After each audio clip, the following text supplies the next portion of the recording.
Now, Sports Talk with Broads. Here's Hunter Brody. What is going on, everyone?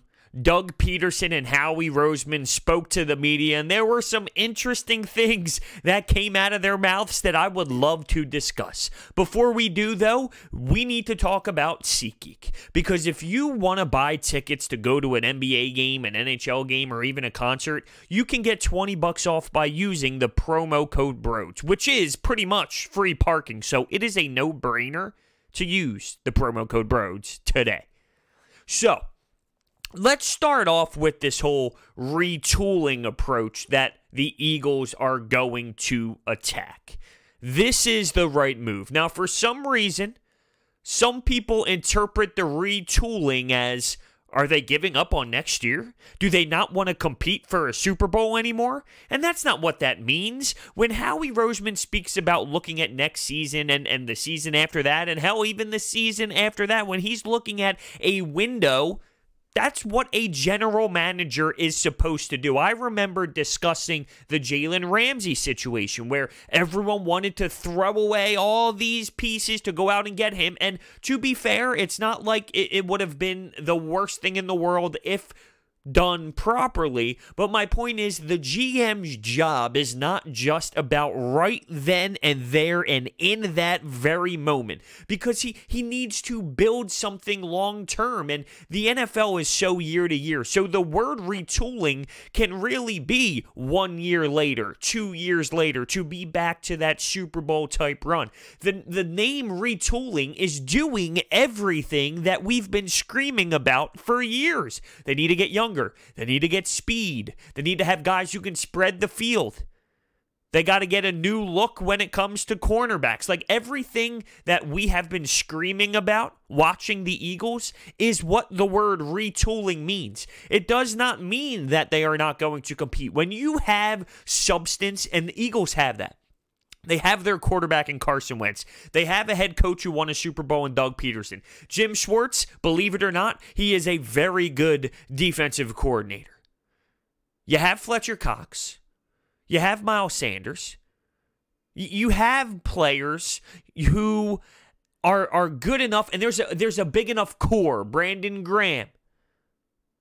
I'm sure they're going to work out the Malcolm Jenkins problem, the contract problem. They have a core, Deshaun Jackson. It's about implementing those other things. And there is a juicy amount of holes. I'm not going to act as if there's not a decent amount of holes. They do need to get new corners. They got to look at the linebacker position. They need to look at the wide receivers. But with their draft picks and how many they have, and with their new approach to free agency, which we will get into right now, it's not like they're throwing away next season and going, who cares? Who cares? We're worried about 3 years from now. No. They're still going to be competitive. They're still going to be in the mix for the NFC East. But while doing that, they're going to throw in new pieces, get younger, and build for a bigger window. So what they did last season was they thought they had enough where they can target veteran players who don't have that much of a window left, and you go out and you attack them for a year or two, and that clearly did not work. What they want to do is something that they did previously, 2016, 2017, where they went out and they attacked people at the top of free agency, and they went out and signed them for a longer term. I mean, you look at Alshon Jeffrey, right? When the Eagles went out and got Alshon Jeffrey, that was a big acquisition. That was a big-time move. They went out and got a Rodney McLeod. They went out and got a Brandon Brooks. They made moves like that. And the way Howie Roseman and Doug Peterson want to look at this offseason is to do something similar. Maybe attack a 27-year-old free agent, sign him for a couple seasons. Go out and attack those top-tier free agency players and build for long-term instead of saying, hey, go out and get someone for a year. While doing that, still attacking in the draft as well. So if you do go out, and I'm just spitballing, go out and get a Byron Jones, well, that doesn't mean you're not going to draft a corner. You can do that as well. So then in year 2 of Byron Jones, you now also have a stud corner that you drafted in year 2. Now, to be fair, you actually have to pick that stud cornerback in the draft, and that is a position this organization has failed to draft and develop for quite some time. So that's a different part of this discussion. But I feel like there's an overreaction with the words and with the wording, because in football, it's so year to year. It's so different based off of every single season. It's not like other sports where the Sixers are going to go through a tank and start all over again and put you through 4-win seasons every single time. It's not like the Eagles are going to say, hey, we're going to lose, let's say, 14 games a season until we can figure this thing out. Like, no, they still have a decent core, but they still need to get younger, get faster, and build from there. But isn't that what we have been saying? Watching last year's football team? Watching the old guys go down consistently? Yes. Yes. I'm totally accepting this. Well, if you didn't accept it, there's not much you can do, considering that they came out and stated this is how we are going to approach it, unless you get people to sign a petition to get these people to change their minds, which that wouldn't even do it. You get my point, though. This is it, so you got to accept it, but this is the right way to handle it, I feel, with where they're at. It's going to be different. You're going to see different players out there. You're going to look at some contracts that might be targeted in free agency to go out and get some players, maybe even an Amari Cooper, which I would be down for. 27-year-old guy. Yeah, I mean, those are the type of moves they are talking about when it comes to free agency. Those type of moves. Yeah, I'm in for it. I'm in for it. That in the draft. Get both. Start rebuilding this thing. We're not talking about 31-year-olds, 32-year-olds, 33-year-olds. The only person that I'm thinking about who's at that age is Malcolm Jenkins. Other than that, we're talking later 20s, 27, in that range. When it comes to free agency, absolutely, I'm all in. Now, there's one person that was discussed, and it was Jason Peters. And it seems as if they would be interested in bringing this guy back. Now, here's the one way that I would be okay with doing it. We don't know about Jason Kelce yet. Jason Kelce is a guy who every single offseason you have to worry about if he's going to retire or not. If Isaac has to slide to center and Jason Peters moves to left guard so Andre Dillard could play left tackle, I would think about it, especially because you know Vaitai is going to get a contract and pretty much leave the Eagles. He's going to be a starter somewhere. You need depth when it comes to this offensive line. You're going to need rotational players. That would be an ideal spot for Jason Peters to land. Other than that, though, I'm concerned that maybe they feel Andre Dillard is not ready yet. And this is a guy who was drafted first round. First round talent get thrown the playbook and then they go right into the fire. Hey, here you go, rookie. Start playing. This would be awkward as hell for a first round talent to be sitting his ass on the bench for a second season. I hope that whole right tackle experience didn't kill his confidence. I didn't think he played horrible when he was in left tackle. There are some teaching moments, but at that position in this league going up against some of those pass rushers, okay, I'll accept that. I'll allow that to happen. This is sports. You're going to have time to develop, especially playing a position so lethal like left tackle and going up against unbelievable talent, which he did not see in his college days. Not like this. Definitely not like this. I don't get it when it comes to Jason Peters. They don't want to move on. He's not as bad as maybe it was portrayed. He's nowhere near his elite Hall of Fame status anymore. But even if you're a couple steps below that, you're still a good left tackle. Like, he's a good left tackle in this league.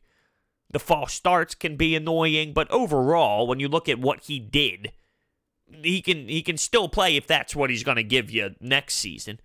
But why not left guard? Why not find ways to get Andre Dillard at left tackle and still be able to use him? Now, he's not going to be a bench guy. He's not going to be a swing tackle that doesn't play. He's going to play. But the one example Doug Peterson used was Darren Sproles. And in the back of my mind, I'm thinking, well, Darren Sproles, that didn't work out. You brought him back 2 years with this whole injury thing, and it didn't work. So why are you using that as an example? You shouldn't.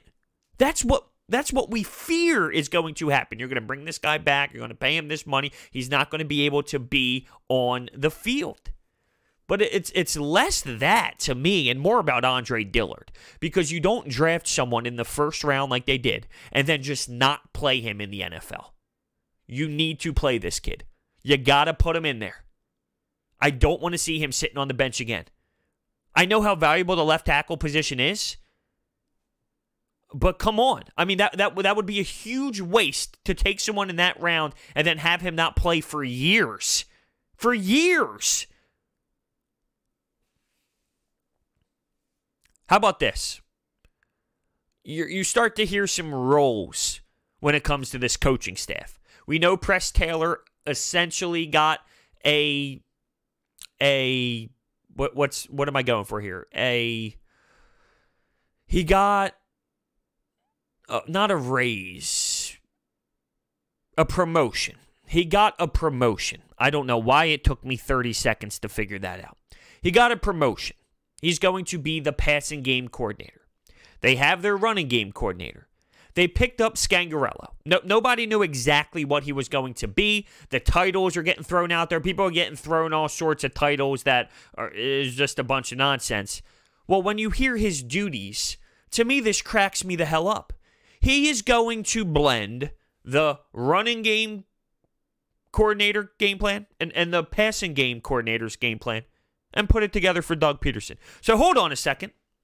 Are you telling me that's what an offensive coordinator does, right? Are you telling me that he's the offensive coordinator? Why do we have to throw around these different titles? To me, that's what he is. He's going to be working with the quarterback, and he's going to be blending and meshing together what the running game plan is and what the passing game plan is. I mean, come on, that's the offensive coordinator.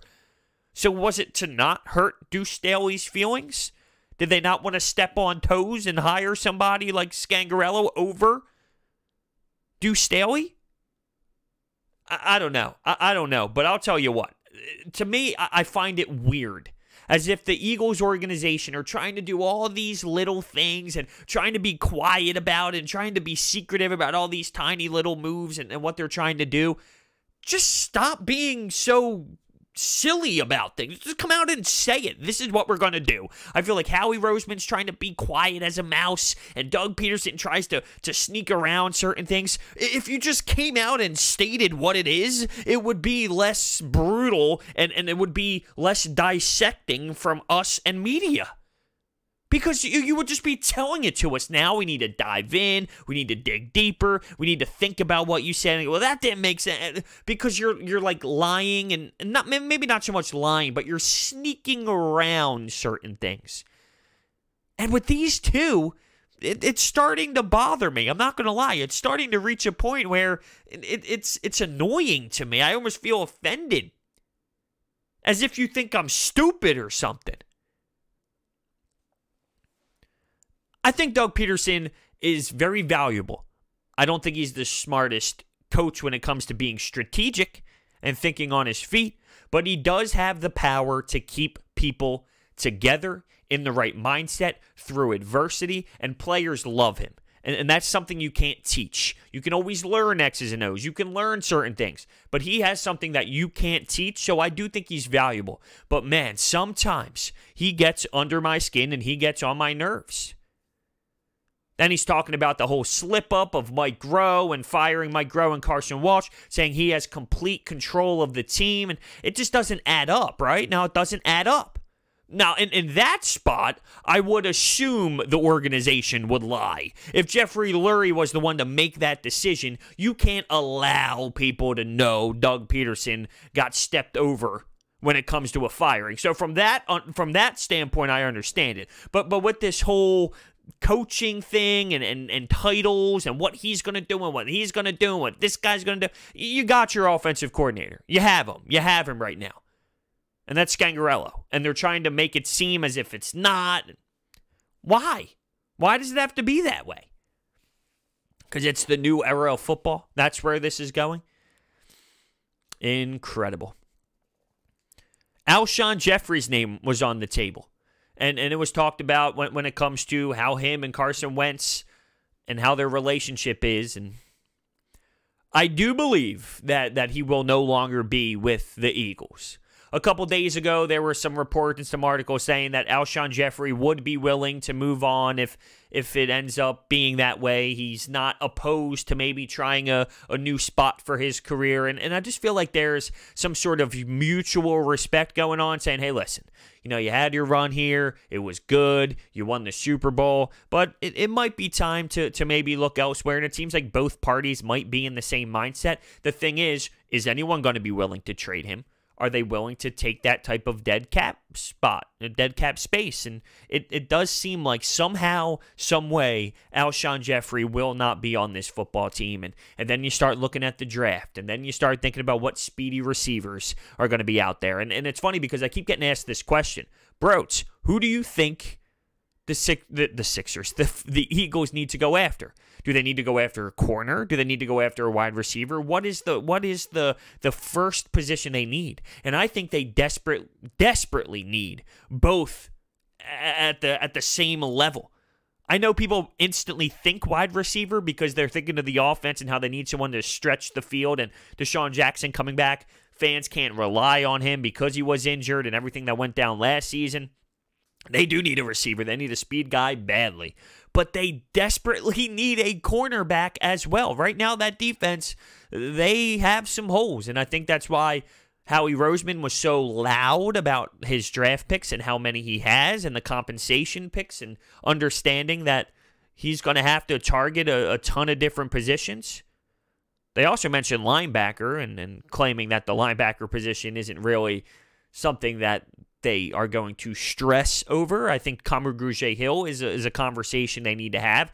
Ogletree was also cut, and he's a player where just based off the position, knowing they don't value that, it would kind of be hypocritical if they went that way because they just talked about how they don't want to go that way. But in that position, that seems like where they should go that way when it comes to Ogletree or something like that.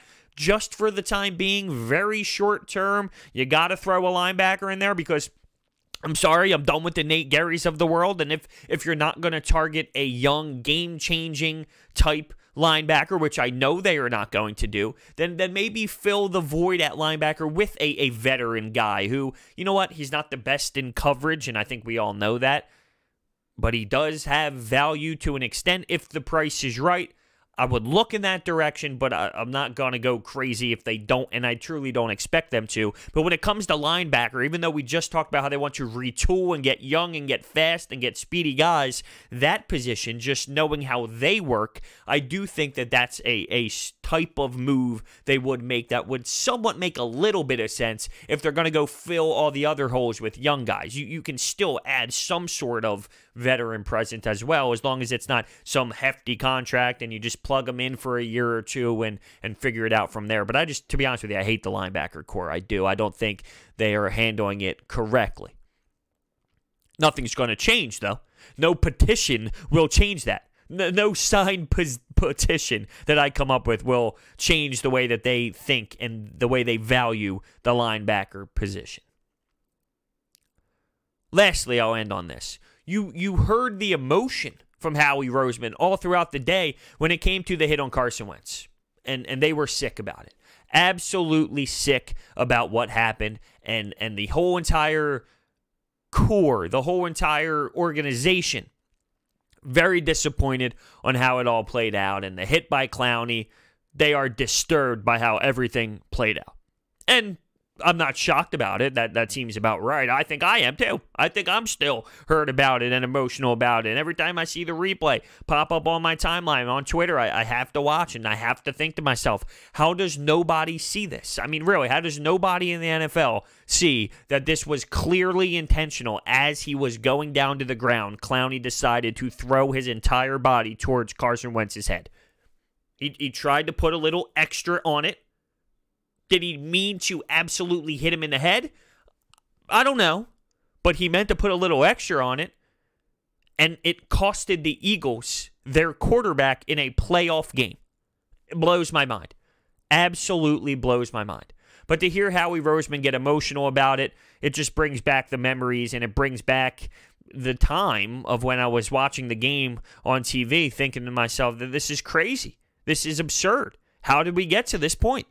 I can't believe it. I'm watching Josh McCown running around, the 40-year-old who was coaching high school football before the season started, running around with torn body parts, giving it his all, and almost actually making it happen. Not really, though, but he kept them involved, at least, more than I ever would have expected. It was one hell of a season. When it comes to the Amazon show, the All or Nothing show, I watched about half, and then I lost appreciation for it only because, listen, it was a good show. It was well produced, but I don't want to relive that season. I lost touch with the documentary series because the season sucked. The season did not end well. It wasn't a fun season. It was very disappointing at times. It was brutal to go through the emotional ups and downs. So, for that, like, for example, I don't want to relive this Sixers season unless it goes towards a championship at the end, and then you look back and laugh, and you go, whew, remember those tough times in March? Remember those tough times in February?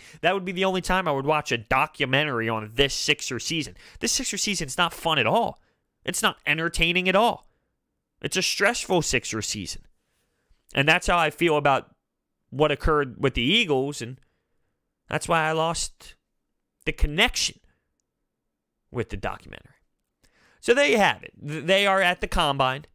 They are talking to a ton of players, getting a lot of information, and figuring out what their next steps are going to be when it comes to free agent market, when it comes to the draft, and it's about that time to start thinking about it, to start processing some moves, to think about some players that they will target and go after. And I'm excited to see the route they go into. I agree with their mindset of retooling. Retooling's a good word. You're not giving up. You're not claiming, hey, we're going to win 2 games this season and rebuild this thing. We're going to get younger. We're going to get faster. We're going to get what we need to get to build a window of 2-3 years. While we still have the structure of Carson Wentz, Fletcher Cox, Brandon Brooks, Lane Johnson, and players like that. Miles Sanders. I wish I could say J.J. Arcega-Whiteside, but ew, I can't. Because that didn't work out as planned. Thank you so much for watching. Hit that thumbs up button and subscribe, and I will see you next time.